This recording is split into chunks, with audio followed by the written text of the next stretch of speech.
Well, the boys around here don't listen to the Beatles run. Old Bo Cephas threw a jukebox needle at the honky-tonk where their boots stomp all night. What? Yeah, and what they call work a digging in the dirt. Gotta get it in the ground before the rain come down to get paid, to get the girl in your four-wheel drive. Yeah, the boys round here drinking that ice-cold beer, talking about girls, talking about trucks, running them red dirt roads out, kicking up dust. The boys round here sending up a prayer to the man upstairs. Backwoods legit, don't take no lip. Chew tobacco, chew tobacco, chew tobacco, spit. Oh, heck.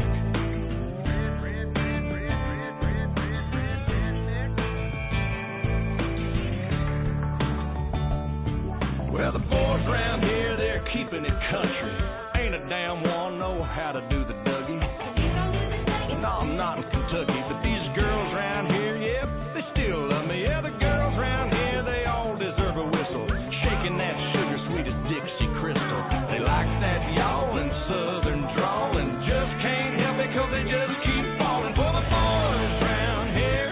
Drinking that ice-cold beer, talking about girls, talking about trucks, running them red dirt roads out, kicking up dust. The boys around here sending up a prayer to the man upstairs. Backwoods legit, don't take no lip. Chew tobacco, chew tobacco, chew tobacco, spit. Let's ride through the countryside. Let's ride down to the riverside. Hey now, girl, hop inside. It's me and you gonna take a little ride to the river. Let's ride. That's right. Lay a blanket on the ground. Kissing in the crickets is the only sound. We out of town. Have you ever got down with a do you wanna get down with a girl, you gotta get down with the boys round here, drinking that ice-cold beer, talking about girls, talking about trucks, running them red dirt roads out, kicking up dust. The boys round here, sending up a prayer to the man upstairs. Backwoods legit, don't take no lip.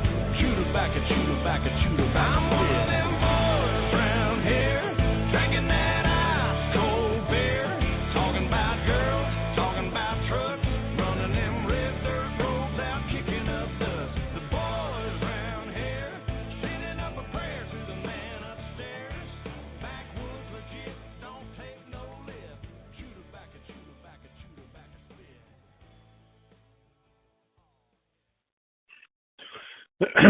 Well, welcome to the WINGIT call. Chew tobacco, spit. Today is April 20th, 2016. Lord, I didn't think we were going to be here. I would get Pastor to kick it off, but for some reason, he's left me hanging out there to give a witness calling anyway. So, here we go. Oh, God, I don't even know what to say. Lord, help us now. We all need guidance, everybody listening. Redneck, yuppie, socialite, social butterfly, we all need your guidance. Let them hear what we have to say today. In your name, amen. Let us see here. How many people do we have on the web? Not much. So let's get back over here. Art, if you'd like to kick it off, go ahead. Oh, hello. Good afternoon. I was sure hoping you didn't have to have a call today neither, but it is what it is. Well, I think by tomorrow morning we'll see it. I understand the one reason I was told that it didn't happen last night. It was supposed to, but they had to do an audit of security or something. Oh, like that. hold on just a second. I started the recording before the redneck And so the disclaimer is we're not attorneys, lawyers, or anything else. And for the rest of the disclaimer, please see the wingitcall.com for the rest of the disclaimer. Thank you. Sorry about that, Art. And I'm not a professional guru, neither none of the others. What? Now hold on. I'll let you finish, and we'll have a talk about that. I don't like that name. I'm an intel gatherer. Gatherer. I'm an intel gatherer. That's what I like to say. Anyway, yeah, we heard that. Just basic. They did an audit, I guess, on security. They wanted to, and I don't know how they do that, but I understand it was fully completed, and that it should resume. And I guess looking possibly for our notifications, because we're not sure exactly how they're going to come out sometime. And they always like to say after midnight, so I didn't hear after midnight, but I'm sure somebody either has or will say after midnight sooner or later. I had somebody ask me today, did you hear about the Zim was floating in England at 13 to 65 cents? I said, well, that's possible. They're probably not getting the same rates we're getting here anyway, so maybe that's what they're going to get over there. Maybe that's the actual rates that will drop down to once the few days that we have to exchange at the higher rates it comes about. So anyway, that's about all I heard, really. There wasn't a lot out there today to hear. Maybe you've heard some more, or maybe maybe Echo has or somebody, but just kind of quiet, and I think moving along. Bruce's 20 points last night were, I think, all pretty good, and I just read or listened to just about all of and about finished the Fisher call last night, and he answered a lot of good questions about how the bankers think and what to expect from them and the Zim and why they're doing what they're doing. If you haven't listened to that, I would somehow get that link and it starts about 1:31 into the 2-hour plus call, and very, very good information. I just got done listening to it, so get a very good education if you can pull that Fisher call up from last night. So that's about it, I guess. Just say hi to all the family out there and hang in there. I think we're just about there. Thank you, Art. Mm-hmm. Well, let's see here. So what I want to talk about today, what to do before your exchange, what to do during your exchange, and what to do after your exchange. And none of them has anything to do with depends. I just want to be upfront about that. So before your exchange, check the website and the blog chats every half hour for the 800s. Count and recount your currency. Get your gold bag prepared. Prepare your picture ID, legal documents, receipts, and gift letters. When the 800s do come out, secure the earliest, closest redemption time and place available. Let's not overthink this, people. Wear your business attire. Men, let's scrape our faces or trim our beards and make ourselves look presentable, because this is going to have a lot to do. First impressions are everything. Look clean and fresh. Just like you're going in for a bank loan, that's how you need to dress. Arrive with great confidence, but a warm smile. Be like steel wrapped in velvet. Be flexible. I've talked about that before. Be flexible. Know that this is your time. Enjoy the process. So let's take this one at a time. Heiko, do you want to chime in on anything on this here, on this section here? Well, if we're talking about the actual exchange, But getting ready. This is pre-exchange. Oh, pre-exchange. Pardon me. Yeah, before your exchange, this is what I just talked about, and then the next one will be when we're at the exchange appointment. Okay, so I'll contribute then. I'll keep quiet for now. What? I thought maybe you'd have. Okay. What? You want to talk about what I talked about to you? No. Well, no. This is for the exchange appointment. You know how to Right. best prepare ourselves. Oh well, one thing I didn't hear you say is don't show up with a paper bag full of currency.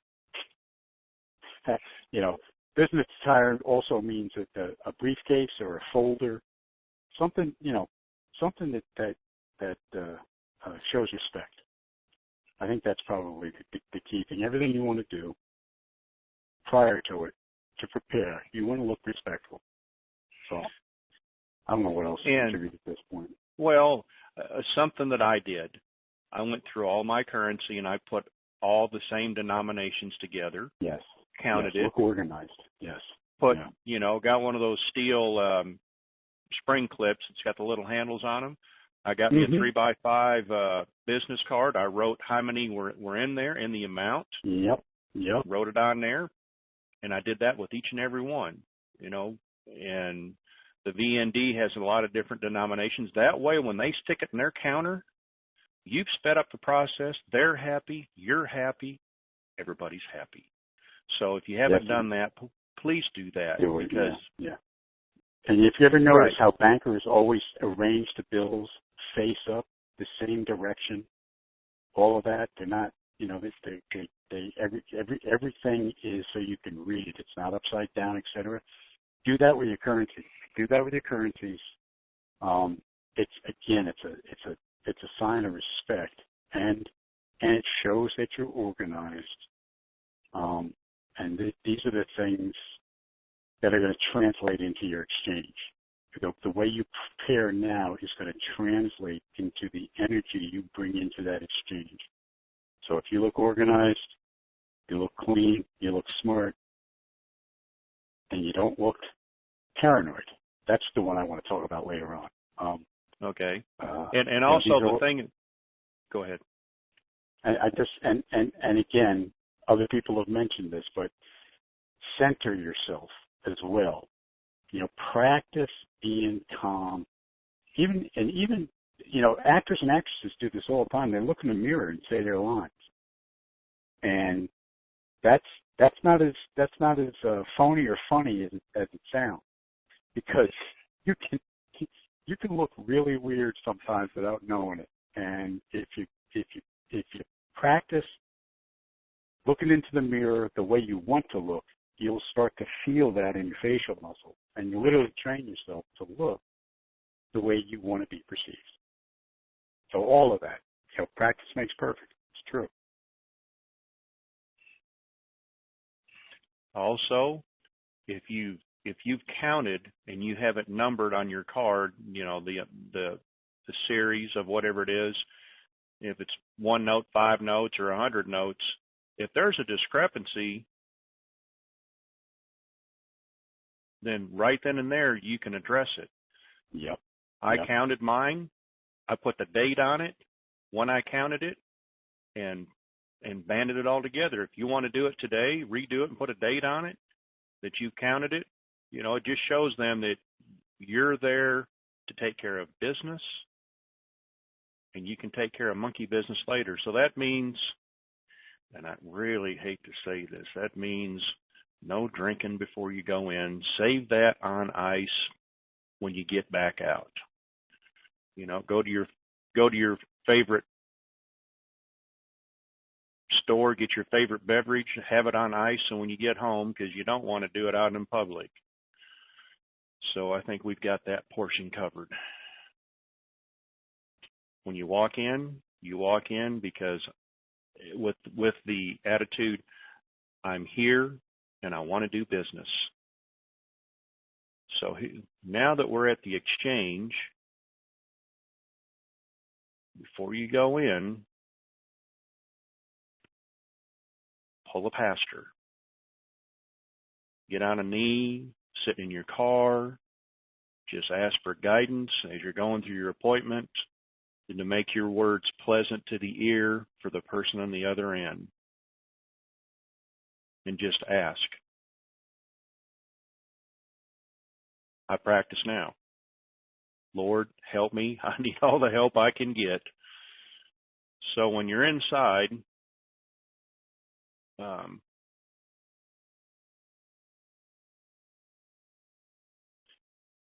let me see, how can I put this? Listen. What they have to say. The quieter you are, the more you have control. Let them speak first. Sometimes less is more. When they ask you what you want for your currency, share before you say anything. These are the projects that I want to do. You know, if you have it printed out on paper, something like that, that's the biggie. If you're talking about it, put it down on paper. If you know how to use a computer and Word document and all that, or whatever it is, don't make it small print, make it bold print. Are you proud of what you're going to do? Bold it up. Tell them, I want to share this blessing through humanitarian projects in my community. Maybe list what you're going to do. And if you're going to be a worldly person, then say, I want to do some projects over in third world countries, because Africa isn't the only third world country. There's a lot of other places, and I'm going to try to be fruitful and be a rounder, and not in a bad way either. Next, the bank wants to know, how are you going to work with them? You've got to have a bank help you out. I don't care what it is, but I'm leaning towards one of the big four, because they're going to be international. If not, you can always find an international bank, but you got to have somebody help you out. As long as you leave your money in there, they're working with you and you're working with them, and everybody's happy as long as it's amicable. I'm sure I said that wrong, but that's just Texican.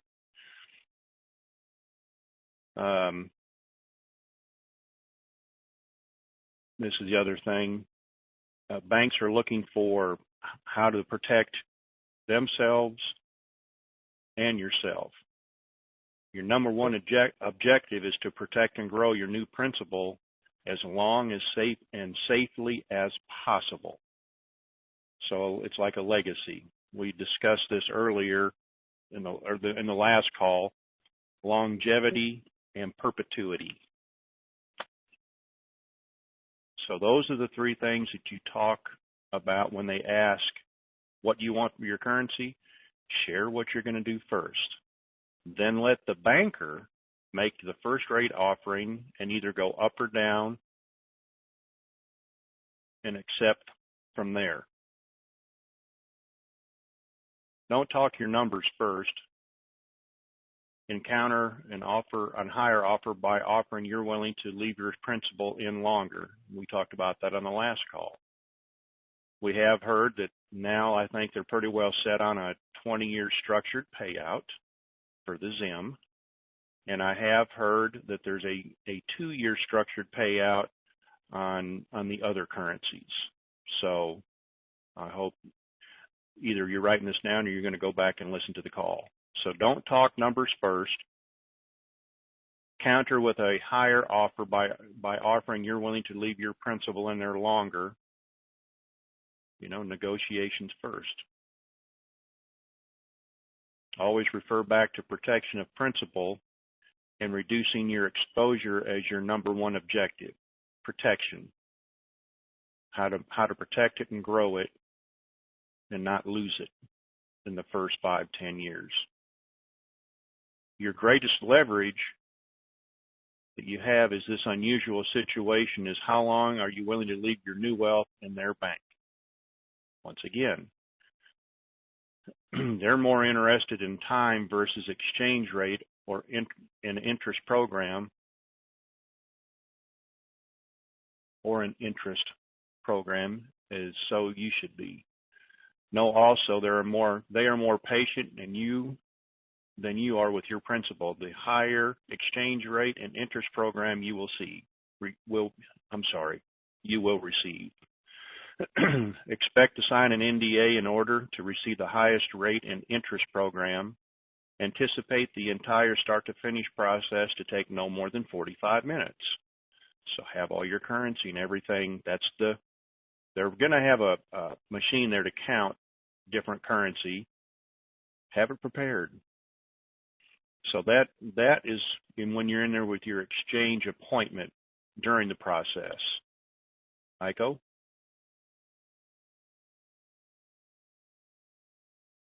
Uh-oh. Yeah, he's here. Sorry, yeah, I just had to unmute again. Yeah, one thing I want to interject as a general concept for this now that we're here. Every call that I'm on, I still hear people asking questions that are coming from a belief that the bank is trying to rip them off, the bank is trying to control them, the Chinese are trying to take over America. There's still a lot of fear out there, and I'm not saying it's not unfounded, because we've been hammered with this notion, and we've witnessed it with the banks. The banks have not treated us fairly as middle-class people, and we've been taught that China is an evil place, a bad place. They abuse their people, etc. And yes, they have in the past. They have. But things are about to be very different.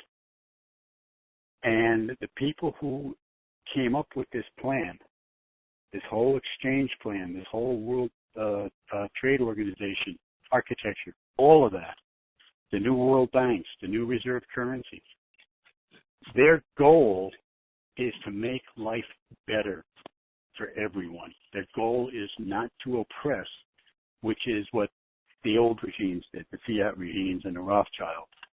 And we're coming out of 250 years of this stuff, so it's only natural to be a little fearful. But I just want to be like a dog with a bone in its teeth. That's not what these exchange appointments are about. They're not about taking advantage of you. They're about partnering with you in this new venture. And you have to get that. If you walk into that meeting and you think these people are bad people, like they're trying to rip you off, they're going to sense that. That's negotiation 101. They're going to look into your eyes and they're going to see the fear, or they're going to see the anger or the paranoia, but they're going to sense it. And that's not what you want. And that's not what they want. They want men of goodwill always find common ground, and that's how you need to approach this exchange. And I guess that's all I want to say, because you either get it or you don't. There's no explaining it 50 times. I just want to remind everybody that that's what's happening here, and you need to believe that. And when you say your prayer or do your meditation before you go in, take time and breathe. You don't have to jump on an answer. And it's the old negotiation tactic: he who speaks first loses. Well, you gotta temper that a little bit. Sometimes you are going to have to speak first, but you don't want to be anxious. And they're going to respect that, and they're going to like that, and they're going to want to give you more money because of that. If they think you can handle more money, they're going to give it to you, because they have a selfish interest, and that interest is to boost their assets. That's what their goal is coming out of these meetings. And selfishly, personally, the better they do in that meeting, the bigger the bonus they're going to get as well. I'm talking about the bankers now. So you want to make sure everybody wins. You don't want to go in there and you know and drag them through the mud until they're unconscious. That's not the idea behind this. So that's my contribution to this. Yeah, that's only car dealers you can drag through the mud. Look, is that the best you can do? Please give me a break. I know what your bottom line is. No, save that for the car dealers if you want to browbeat somebody. So let's talk about after the exchange. Take as much time as you need to process what just happened. Now, here's the part.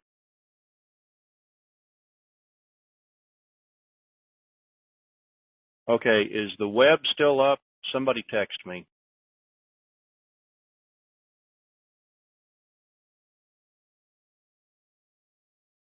Is the web still up? Yeah, see, she just called me. I don't know whether it's just her or not, or whether your system's down somehow. No, it's still up. I'll call her All back. right, thank you, Art. Up. Okay. All right, thanks. Okay. Take as much time as you need to process what just happened. Now, this is when you keep a spare Depends in the car, because you know what will have just happened. It might be a glorious event, but it's not pretty when you gotta. Okay, so we've covered that. Feel free again to pray and give thanks. And please, Lord, give me more guidance now that you've blessed me with all this. And protect me, because now is when the protection comes in that you really need it. So, we're going through an unprecedented event in human history as well as your own life, so be patient with yourself and others. All right, web's good. Maybe take somebody with you to drive you to and from, so that way you can cry in your freshly popped beer, champagne, your favorite tasty beverage that you've got in your to-go cup. That's why you need a designated driver. Laughing hysterically. All of it's coming. None of us are immune from it. Some of us are just a little more protected about it till we get home in our own privacy. When we shut the front door, then we have our meltdown. And it's all happiness. Start making a list of all the professionals you need to help manage this sudden wealth. One of the key questions that I think you should ask, and there's very few people, I believe, that are qualified to say, yes, I've handled hundreds of millions of dollars, because that's going to be a common phrase. How much you got? Hundreds of millions of dollars or billions? Because that's what we're going to be part of. Millionaires, billionaires, and some of us trillionaires. It's all about presentation. First time, you only get one chance to make a first impression. So let your subconscious thoughts overtake your conscious mind and allow your creativity to begin to handle the reality of this abundant gift. So as I like to say, let your mind run crazy. But don't do anything until after you've had those crazy thoughts running around in your head, as they say. Then you step back and don't make any sudden purchases unless, like myself, I have went through all this and made preparations to buy things before the blessing gets here. So for me, those are the things that I'm going to concentrate on. And probably the shock of everything won't hit me until a week or two later, because I'm going to be too busy, buying things that I have on my little wish list. And it's not just to spend money, it's for down the road. It's okay to vacation, but don't think it's all smiles and giggles. The weight of this blessing is now permanently affixed in your life and worthy of your immediate attention, not unlike bringing home a newborn baby. What do I do now, especially if it's your first one? Oh my God.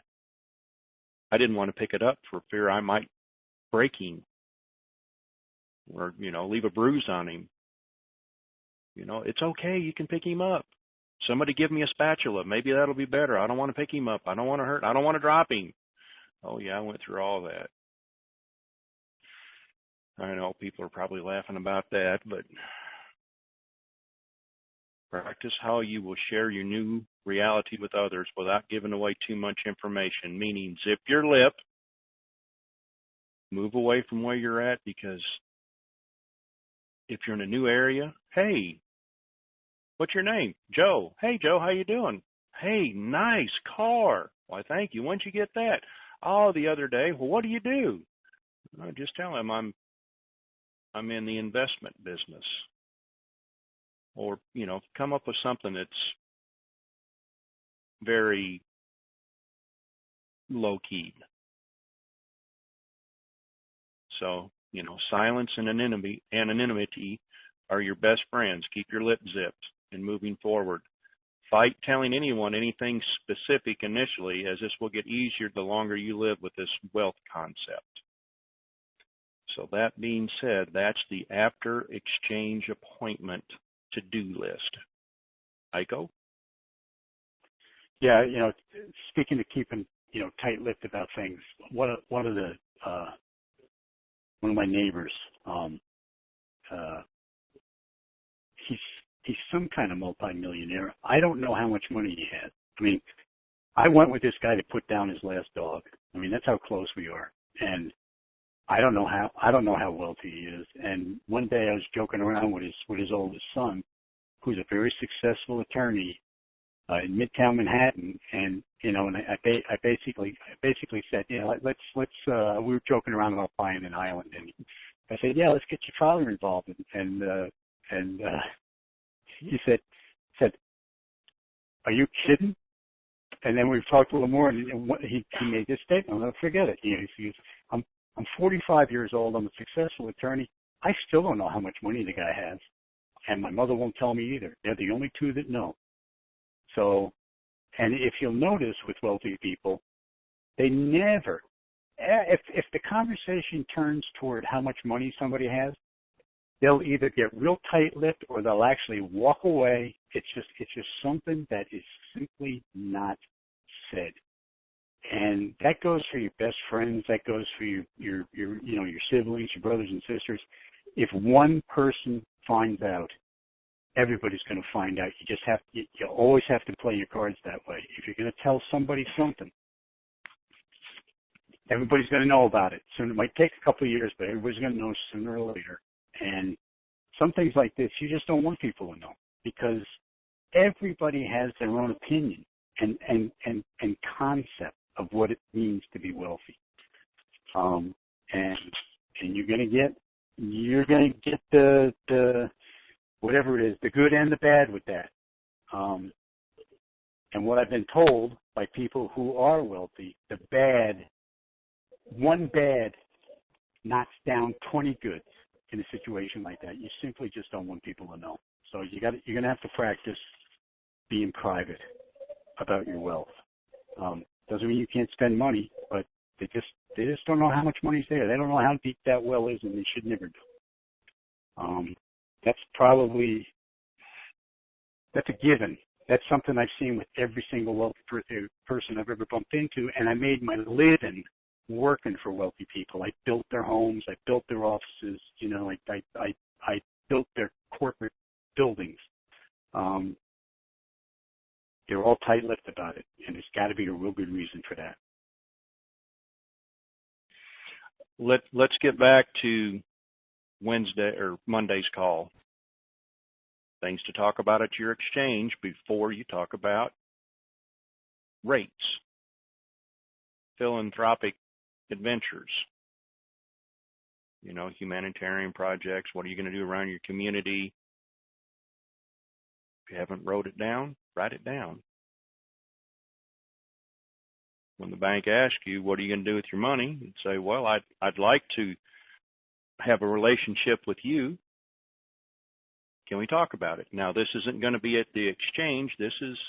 Some of it is, but the bigger portion is going to be with your wealth manager, who then will say, we need to set up a group of people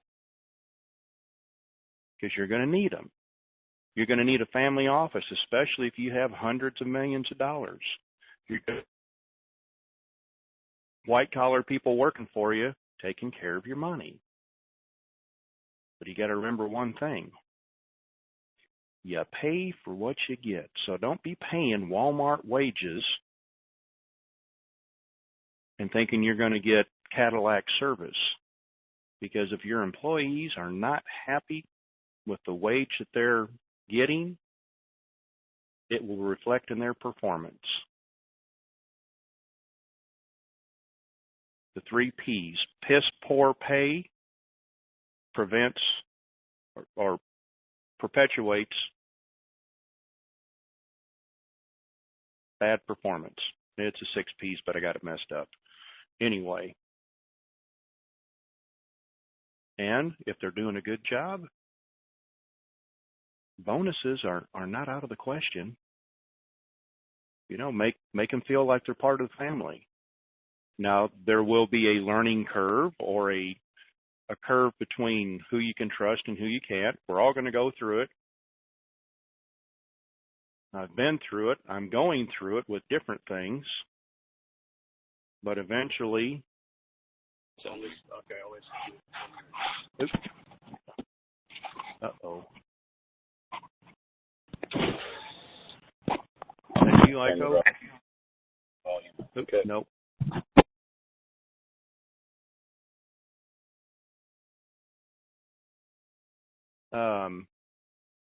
You get what you pay for. So I wanted to mention that.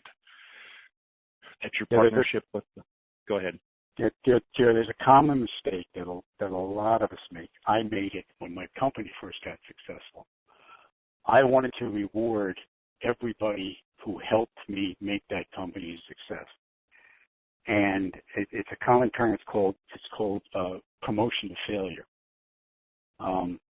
Just because somebody did well under a given set of circumstances does not mean they have the capacity to grow with the organization. They'll get overwhelmed, they'll start screwing up, and they end up getting fired or quitting out of frustration. And you're going to find that you might have a wonderful accountant right now, just a great person, Johnny on the spot, never got you audited, the whole 9 yards. And you want to repay them. You're going to feel very generous because you're going to have all these funds. You may find that they don't have what it takes to manage a multi-million-dollar account. They were okay with a few $100,000 or even your $50,000 a year, just checking your TurboTax thing, but. You're gonna find that your generosity can backfire on you, and it doesn't mean you shouldn't be generous, but you really need to sit with decisions about giving people money, giving family members money. You can ruin a person by giving them money.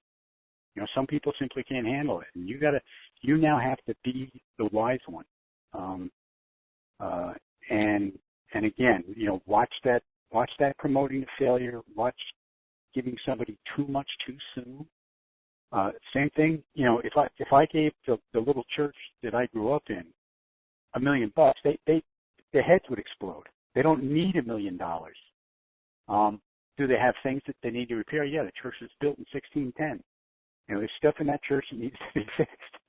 But you want to be real careful about that.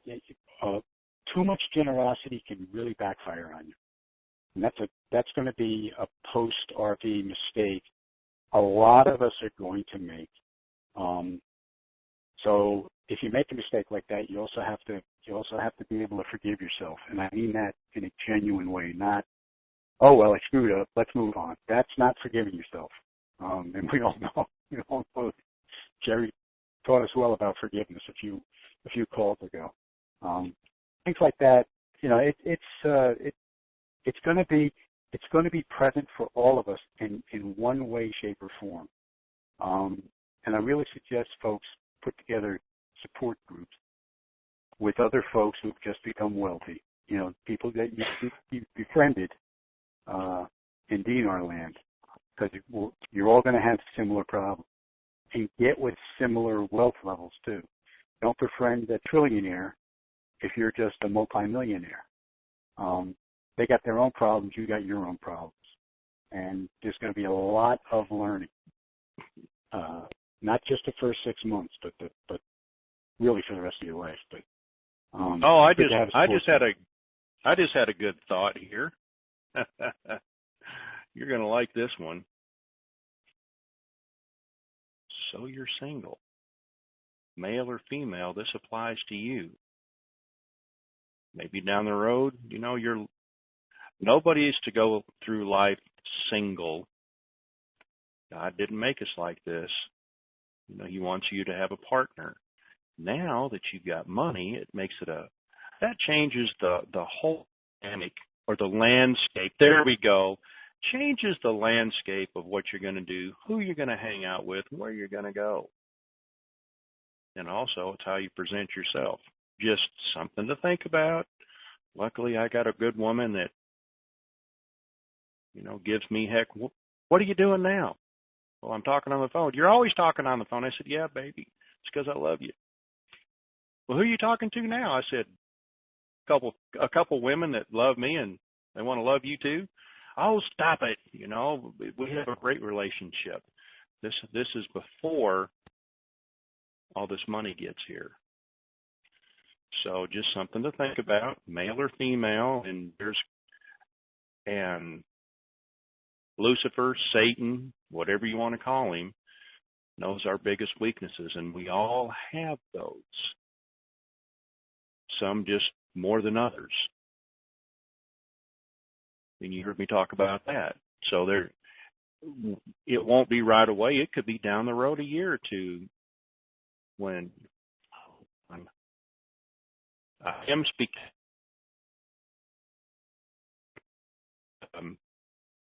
You just have to be careful. It's just something to think about. So, sorry, I got off the path. I'm back in the road again. Go ahead. Well, I'm sitting here trying to think what kind of sage advice could be given, and it really, I don't want to say it's not the blind leading the blind, it's the nearsighted leading the nearsighted. We really, I just can't emphasize enough, and I learned this the hard way. That I'm one of these guys. I got to know everything. I got to make people think I know everything. And what happened in business was I got my head handed to me real fast by trying to be something I wasn't yet, especially when I started working Midtown Manhattan with all these seasoned union guys. They just chewed me up and spit me out. But I did learn it's okay to acknowledge that you're a beginner in something. People will respect that. And it's okay to say, you know what? Let me think about that. I'll get back to you. That's a big one. That's a hard thing to do, especially when you're gonna, let's just, I don't know, just for the heck of it, let's just say you end up with $50 million, and you're sitting down with a couple of accountants, a tax attorney. You're at a meeting with your group of professionals, and they're going to be talking about stuff you're not going to understand, and you don't want them to sit. You don't want to tell them, listen, whatever you guys say, I'm going to do. You don't want to do that, but by the same token, you do want to ask, explain this to me. I don't get it, And then when they explain it to you, my old racket was I'd say, okay, I got it, I understand. When I didn't, but I didn't want to feel like a dummy, like I didn't get what they were telling me. So I'd go up and try to sort it out, but later in my business life. I learned to say, you know what, I'm still not getting it. Explain it to me again. And most people won't mind that because they like to show off that they've got knowledge. They like to be respected for the knowledge that they've built up, and these are people working for you, so their responsibility is to make sure you understand it. Again, that's something that's a weakness that I've had all my life, and something I'm very aware of, and I've seen it in enough other people to know that it's not a unique situation. There's nothing wrong saying I don't know or I need to get back to you. And then, of course, the biggest one is just plain straight off, no, I don't want to do that, or no, I don't want you to do that. That's a lot harder than you think, especially when you have the power to just sort of grant somebody's wish.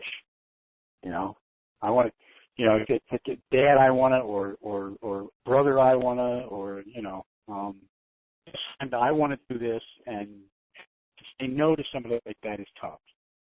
But you're going to end up having to say no to people. You just are.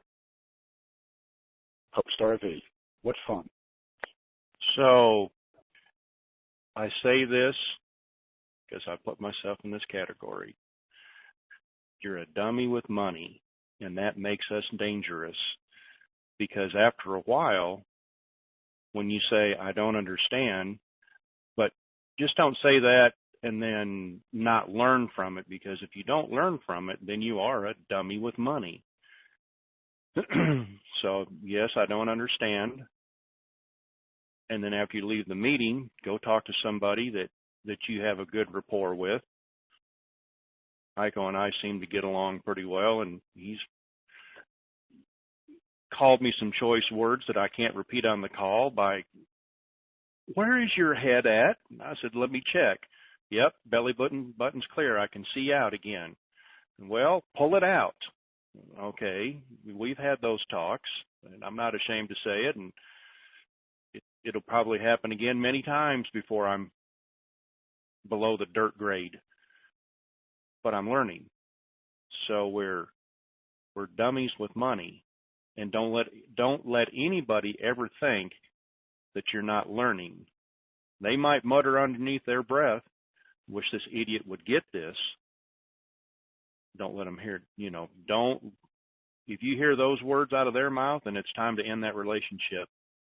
As long as they're thinking that, that's fine. But if you're learning, then they're going to respect you even more, is what I'm trying to say. I'm just giving you the redneck version. So, what else?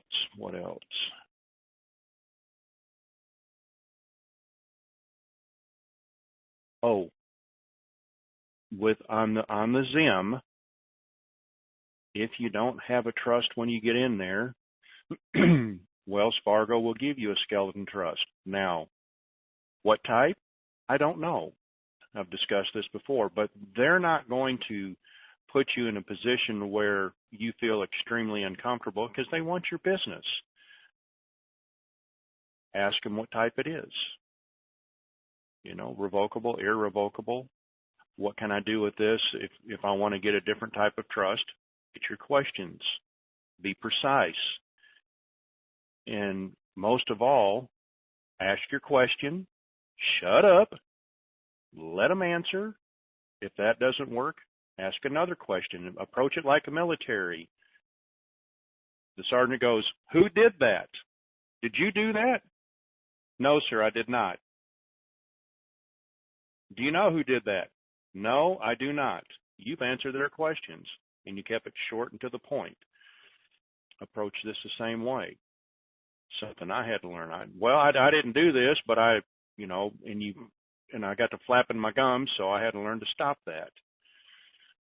Now, I'm not as bad, but things to think about. Have your questions written down. If you don't have a trust, when you get there for the Zim, they're gonna give you one. It's for your own protection. If not, things could happen when you walk out the door and you're unprepared. You know, you never know when the good Lord's going to call you home.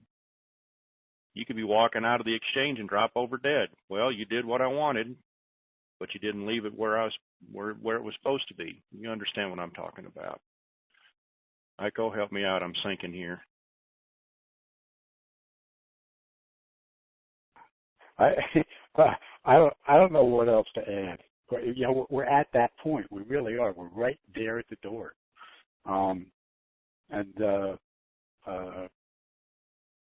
You know, trying. We got. I don't know how many people got in the call. I don't know how many people we got in the web. But let's just say it's 5,000 people. There's 5,000 people out there with 5,000 different life circumstances and 5,000 different ways of experiencing life so far. And you know, just trying to cover the basics here. You know, it's almost, you know, it's like you can. I hate to use war analogies, but you know, it's a real good one. You know, you get in country, you get dropped into a hideout, and so what? If you get look. Hey, Iko, you're cutting in and Iko, you're cutting Sorry. in and out there a little bit. Sorry, talking too loud for the microphone. Is that better? Yes. Yeah. I mean,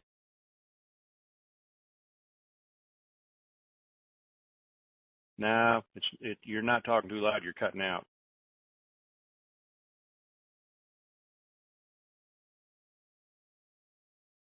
Uh-oh. Hello. Am I still here?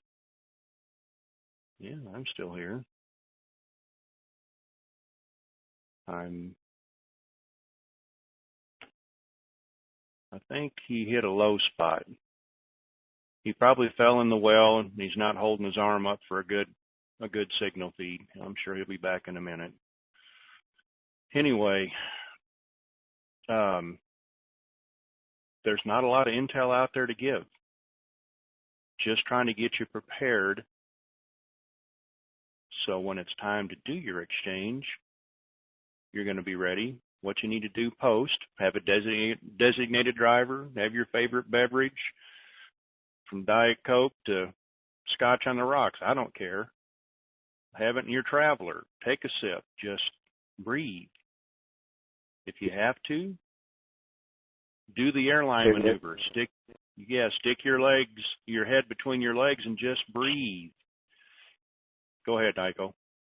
I have something personal to tell all of you.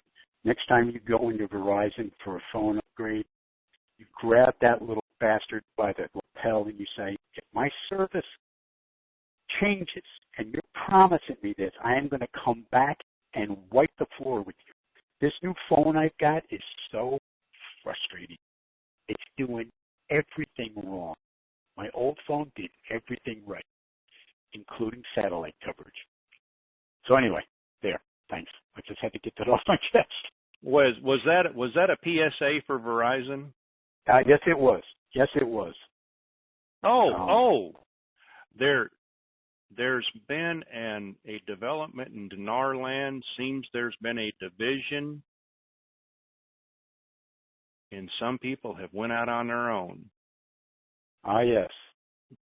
I'm thinking it's probably for the best. Just remember, nothing stays the same forever, and for right now, I'm just the flavor of the month. At a moment's notice, I can be gone like a fart in the wind. So there's been a division in Dinar land. Saw that one coming. I'm sure you can do some research and find out what happened. Not my place. I'm just saying there was I don't mind telling everybody. Go ahead. Yeah, Nancy has left home. She has her own call now, 7 to 11 every night until we exchange. And Riley is going to try to straddle both camps. We'll see how well that works. Also, Terry will be on with Nancy as a co-host. So. I Yeah. I actually might call in and listen to that one. Yes. Now the thing is, it's the same structure though. It's only 1,200 people can get on. So be aware of that. I've got a feeling it's going to max out. It's going to max out real quick. But I've been biting my tongue for 6 months now, just staying out of it. So, some people are born to greatness. Some have it thrust upon them, and some just don't know what to do with it. So, didn't Art call somebody an idiot a while back and refuse to go back? Yeah. I mean, it's the sort of details are fun to talk about, but it's not taking the high road, and we should all take the high road. The good news is that this is Nancy's call. She's running it. She gets to set the scene and set the tone and set the tolerance level. So you're going to have guests on Nancy's program that were no longer allowed on her other program. Her other program. I'm just wondering if she'll even let me on. Oh, of course she will. I don't. You never know. You never know. That's true. You never know. You never know. She might have lost that love and feeling. Who knows? Well, scrape your boots. Before you go into the house, just scrape your boots. That's what that little thing is over by the side of the door with the brushes. Yeah. That's what that's for. So clean your shoes. You'll be okay. Yeah, leave your dirt at the doorstep. Bring your manners inside when you come inside. Exactly. And take your hat off. I'm trying to think. Yeah. It's hard. Before my phone faded out, my point is this: everybody listening right now, we've all got our minds pretty much set around how this is going to work, how we're going to be, and what we're going to do. My only suggestion to everybody is that you allow for the possibility of something you've got your mind set around, and you bump into somebody who's not fitting your picture. Instead of dismissing them, the cool thing now is that you're I forget what they call it. It's a pyramid of need, but your baseline is taken care of. It's like the first 5 levels of your pyramid are taken care of now. You don't have to worry about money. You don't have to worry about having a home. You don't have to worry about food. You don't have to worry about transportation. You don't have to worry about any of that stuff anymore. And that gives you the luxury of stepping back and thinking about it. And I know, I'll just speak for myself. I've only had that a few times in my life, and I got to tell you, it's a wonderful feeling. It really is. And you got to let it happen, and you got to practice it. Nobody can pressure you into doing anything anymore if you don't want to do it. Your survival is taken care of. So you hear somebody, you don't like what they're saying, mine for the gold. There may be something in there that you can use. There may be something in there that that's triggering an old memory or an old fear. Maybe that fear is no longer valid in your life. You don't need to be afraid of that anymore. It's certainly you don't need to be afraid of your banker anymore. That's a big one, man. That's a huge one. They are there to work for you. Something in here? Go ahead. Sure. Hold on.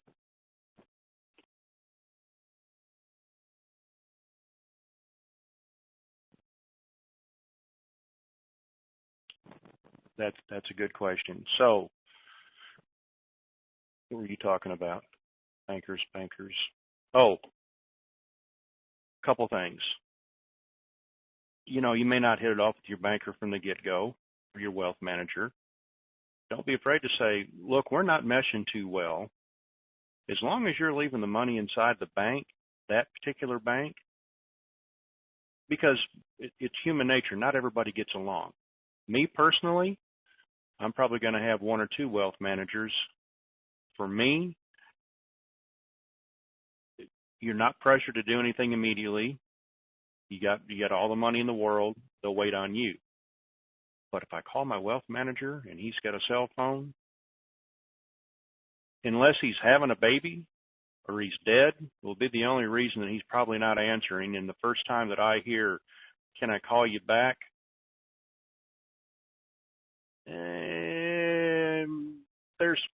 There better be some serious extenuating circumstances, you know, maybe some serious family issues, but things to look out for. Also, you're going to want a personal assistant. Now, I want to bring up Ron Howard.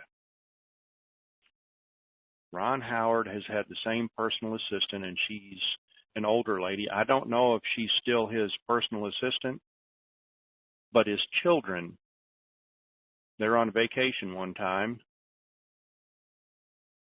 and they stopped somewhere, got in the car, and drove back off. All of a sudden, Ron gets a call from his personal secretary. How are things going, Ron? Oh, things are going just fine. You know, they had a nice little chit-chat. Say, and I'm just throwing a name out there because I don't know. So where's John Boy at? He looked around the car, and John Boy wasn't there. John Boy called me from the last stop because it's the only number he could remember was mine. You might want to think about going back and getting your own child. It's pretty bad, Ron, when they're calling me. What I'm getting at is a good assistant just doesn't happen overnight, and those are cultivated. So that's another little tidbit that you're gonna want to work on, because you want to put distance sometimes between you and whoever else. If they get past your personal secretary, your executive assistant, well, then maybe it's worthy. That brings me to another thing. You're going to like this one. So I'm talking with the wife. She goes, oh, yeah, great. You're probably going to find some hot little thing that's going to be your executive assistant. I know you. And she's going to get you all hot and bothered around the collar. What are you going to do with her then? And without even breaking stride, I said, well, baby, like every good boss, I'm going to marry her. What else would you expect? I know. That's because my wife and I have a great relationship, and I can talk with her about things like that. She goes, yeah, whatever. She'd have you for a day and then pay me to take you back. I said, well, that's probably true, but executive assistants. Everybody can be vetted to a certain point.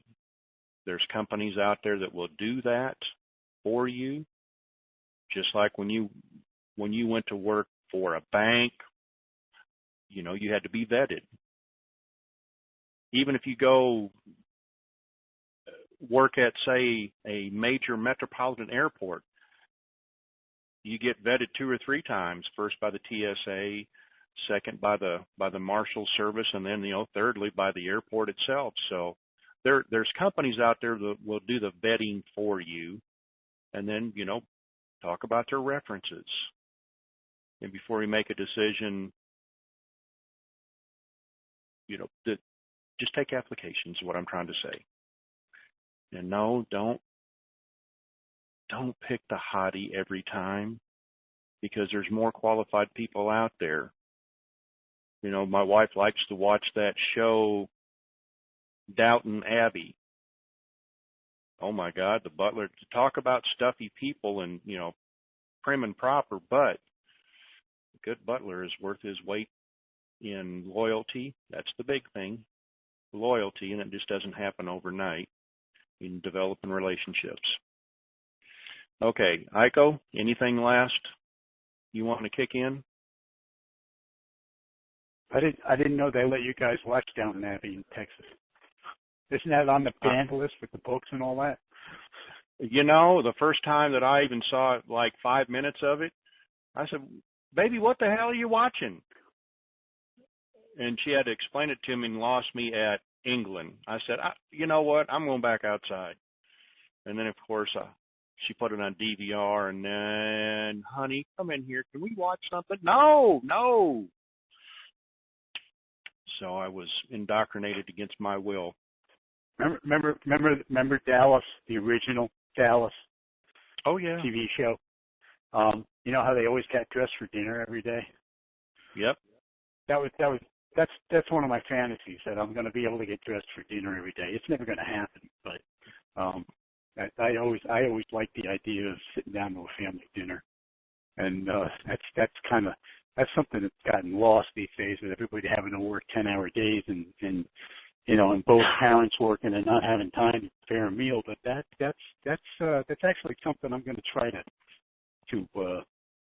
structure into my life.